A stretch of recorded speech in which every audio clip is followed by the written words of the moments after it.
Good to go? All right. How's it going, everyone? My name's Jimmy. We're going to talk about automated Dylib hijacking, specifically with dynamic libraries on macOS. A couple of quick notes before I get started. This was all done as sort of just a... Can't hear? Yeah, good. Sort of a pet project of mine. I happen to have a need for... Better?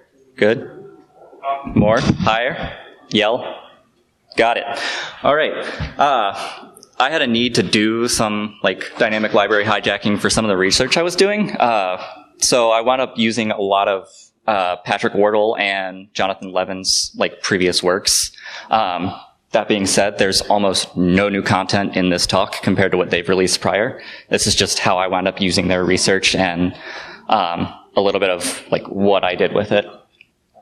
Since this is a sort of shortened time slot, I'm going to be talking really fast and sacrificing a bunch of technical details for the sake of conceptual clarity. So if you notice something wrong, it's probably intentional. You can yell at me later. I probably won't care. But notice that the resources at the end of the talk will point you in the right direction for that. A little bit about me. I'm a security research Tenable. These are my dogs. That's my cat. He's the favorite. None of that's important.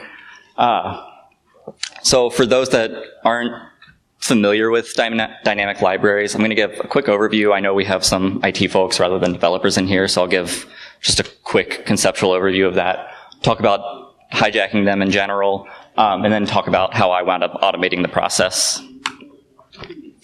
So dynamic libraries, for macOS specifically, it's important to know the macOS application structure.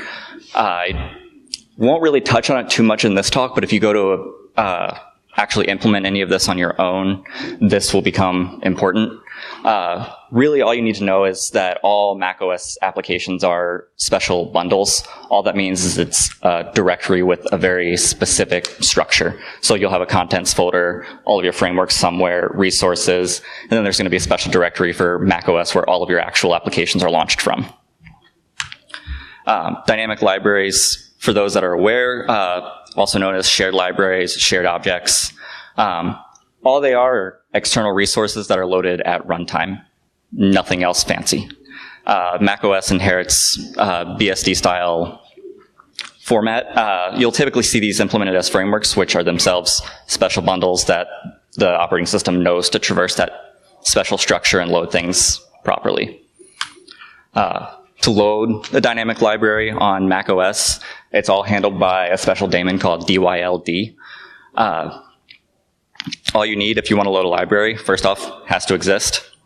You got to have some search paths to find it, and you need some load commands. All of these are added at compile time, and you can use certain tools such as OTool or NM or any other variety of those to actually parse them and grab out these load commands. The actual hijacking process. I'm going to start with a brief introduction of DLL hijacking just because this is a dead horse that's been beaten over and over. People already understand it. Not going to read off the slide here, but more or less, when Windows launches an executable, if an external resource is needed, it'll go through all of the search paths in order. If it doesn't exist in the first, it'll check the second. If it doesn't exist in the second, it'll check the third, so on and so forth. The way you can actually hijack these is if you find a gap in that search path, you can put your library first in the search path so it's loaded instead of the desired one. For macOS, exactly the same process. Except you can do it a little bit easier by parsing these load commands. So anytime you see these lc load dylib commands or lc load weak dylib or any of the other load functions, it's going to go down and find special rpath commands that specify what all the relative paths are. One thing I want to touch on here, I'm going to mention rpath a lot. If you're from a more Unixy background, rpath does mean something special in a different context. Here, when I say it, more or less all I'm referring to is a special, relative to the current directory path. There are special things called executable path and loader path. Not necessarily important for this talk, but you will see them pop up in a couple of my slides. Vulnerable functions. Vulnerable in this context is sort of misleading because when people see vulnerable, they typically think, oh, flaw that needs to be fixed. We're not really there's nothing inherently wrong with the functionality we're abusing because it's intended. So keep that in mind, because there's a lot of ways you can use this technique for good rather than just abusing an application. The two commands that we'll look at are lc load dylib and lc load weak dylib. They both iterate over all of the RPaths, and you can search in order. The distinction between the two is the first one, if it doesn't find a library, it throws an exception and the application will exit. The second, if the library doesn't exist, it doesn't care. The execution will continue. So, quick note on that. Sometimes, whether for backwards compatibility or functionality that doesn't exist without paid extensions or whatever, you'll see developers use load weak dylib instead, which, there's the typo on the slide, basically allows you to use this extra functionality, not necessarily a problem if the library doesn't exist. The important thing to note is if it doesn't exist and it's not necessarily a dynamic RPath that's being searched, you can still put your own in and it will be loaded. Now for the actual lc load dylib, if you can see at the top of the little screenshot there, it says load command 43, 44, 45, so on down. All of these are run in order by dyld as the application is launched. So when it looks for this lib swift xpc dylib, it's going to check that first /user/lib/swift directory first. If it doesn't exist, it'll check the next one. So if there are any gaps in this path, you can abuse that and put it in an earlier path. An example application I wrote for this, just for clarity's sake, we've got tiny example, that's the binary that we're going to target. We've got dylib to hijack, and then we've got an empty nested folder /frameworks. The application's very simple. It has an external call to a print message function, and it calls it a few times. The library that we're going to hijack just defines this. It's just a wrapper for printf, just for simplicity. And then from this example application, we can see it loads this dylib, and it loads it from rpath/dylib to hijack. If you look in the second screenshot on this slide, you've got the first one checking that nested folder, which we know it doesn't exist in, and the second path checking the first frameworks folder that we know it does exist in. So we take a look at that. We know that this is a vulnerable hijack point. So if we put a rogue library in this path, ours will be loaded instead of the real one. I'll talk about how we actually do that here in just a second. I'll get back to that. So automating the process, some of this is the only original part of this talk. It's pretty simple, mostly because macOS has all of the tools you need to actually do this built in. You just have to script it. So the 3 steps you follow: scan for hijack points. Since we just did that manually and it's obvious that it's pretty easy to parse, that's a pretty simple step. You create your new library, which is as complicated as you want it to be. We'll talk about that here in a second. And then you just drop your new library and move on with life.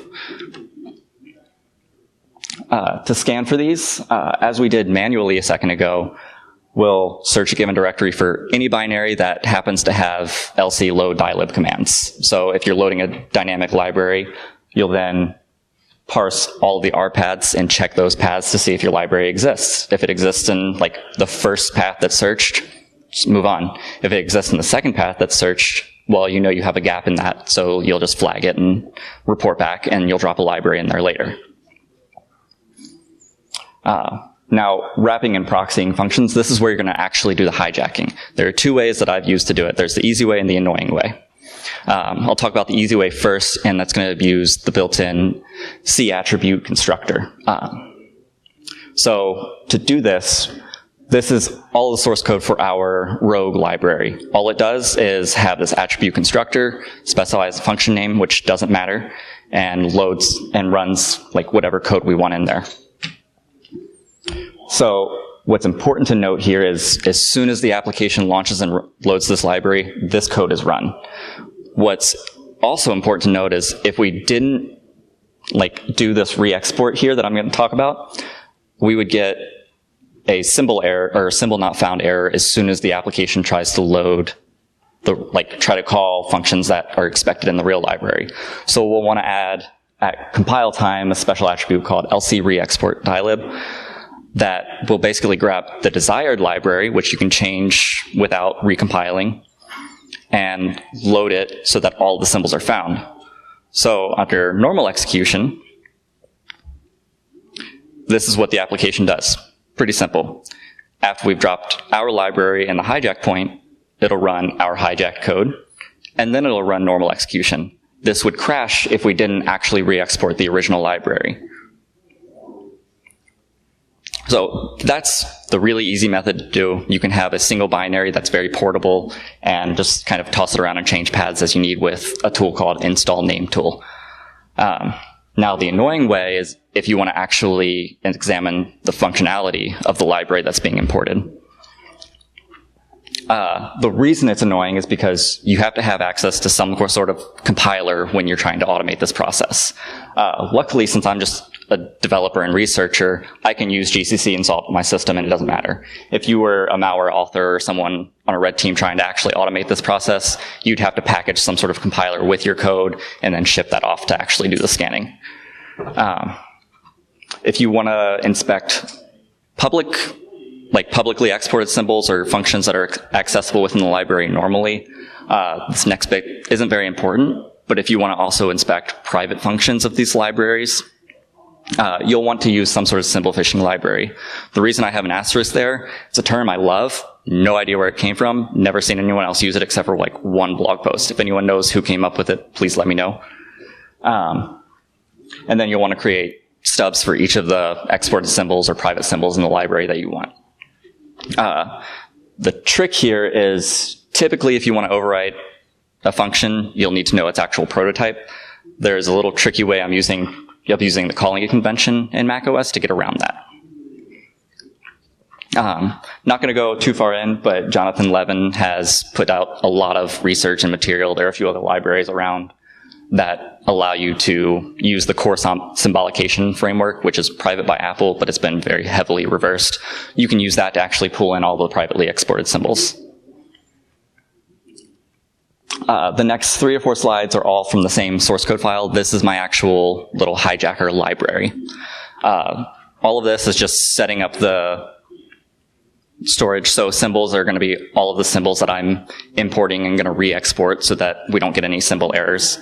And then register storage. Since I mentioned we're going to abuse the calling convention, we need somewhere to store current register values before I actually get into it.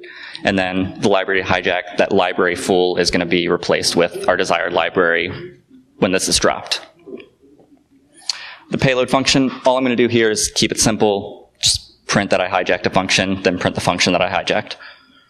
The hijack function, all it does is open the desired library, grab all the symbols from it, store those in that symbols variable from earlier, and then return. Proxy, this is where kind of the meat happens. We'll run our payload.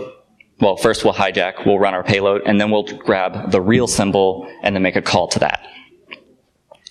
So what I mentioned before, since macOS uses the systemv ABI calling convention, it has a very specific set of registers that are used to pass parameters until it runs out of these registers, and then it just uses the stack.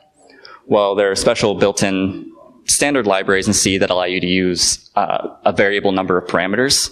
That library, fortunately, has a lot of extra protections for the stack, so I don't have to worry about messing with that. All I have to do is care about the registers that are there. So if I just store these register values manually with a little bit of assembly, and then put them back where they belong after I run my payload, the application is none the wiser. So I don't actually have to reverse engineer the library, and I can run my code without needing to actually take the time to do that. So this function stub, I just export this, or specify the symbol that I've pre-parsed from the nm utility, and then preserve the registers and call my proxy function. That's all you need to do. And once you do that, you can get this kind of output. So every time any function is called in the binary, we get a little output that, hey, I've hijacked this function, and then it'll give you the real output. If you're using the constructor method, which you probably will be if you're looking for any sort of persistence or privilege escalation, you don't need to do anything special. You can use your precompiled binary and just use the install name tool to change the paths every time you find a new library you want to hijack. If you're doing it the more annoying way, you'll just need to do a little extra groundwork to parse some of the output from special tools, and then like build and then compile and then drop. Fancy flowchart, just kind of talking about the tool I've made. I think I'm moving fast enough. I'm not going to talk about this too much, but it's a good resource for anyone that wants to look this talk up later. Go through some final thoughts here. If you run into any issues with this, the most common one I've run into is a version mismatch issue. It's basically stating that I've tried to load a version of a library that the application isn't expecting. You can look this up in the output. It's just shows min version, max version, change yours to what's accepted, and you're good to go. You might run into some permissions issues. The scanner I wrote doesn't take any of these into account. So if you're trying to hijack something that requires elevated privilege to write to that directory, it's going to fail on you. And then my little assembly thing is hacky at best. It works on my machine. It may not work on yours. So keep in mind that more often than not, if it goes wrong, you're probably trying to do a little bit too much. Anything I've done where it's failed, I'm the one at fault, not necessarily the method. It's usually because I'm trying to mess with the stack in ways that are screwing up things downstream. But it's probably better to take a more targeted approach at that point. Use cases, I use this quite a bit just to replace actual libraries and monitor execution flow. It's a lot easier than getting dtrace or LLDB scripts set up. So it's fun just to kind of delete the desired library, replace it with my hijacker, and then watch the output in syslog. It's a great persistence mechanism. The caveat there is you have to pick something that's going to be used regularly for your code to be run. And then the biggest deal from a security perspective is privilege escalation. If you find a library that can be hijacked and it happens to run as root, but you can write to those directories as a normal user, you now have privilege escalation to root. Mitigations, there's not really anything good you can do other than proper permissioning and IT and dev rules. More or less just kind of clean up after yourself. If you have code that you're not really using anymore, just get rid of it. If you're having paths that you're not actually using, take them out of your RPath listing. That's pretty much it. Like I mentioned, I owe a lot of credit to Patrick Wardle and Jonathan Levin for all the research I've done. So I highly suggest giving them a shout out. I see a couple of people taking pictures, so I'll wait a second. All right. And I kind of blitzed through that a lot faster. Go ahead. You know of malware? That's, Not by name, but I have seen it. Any other questions? Cool. Well, thank you very much.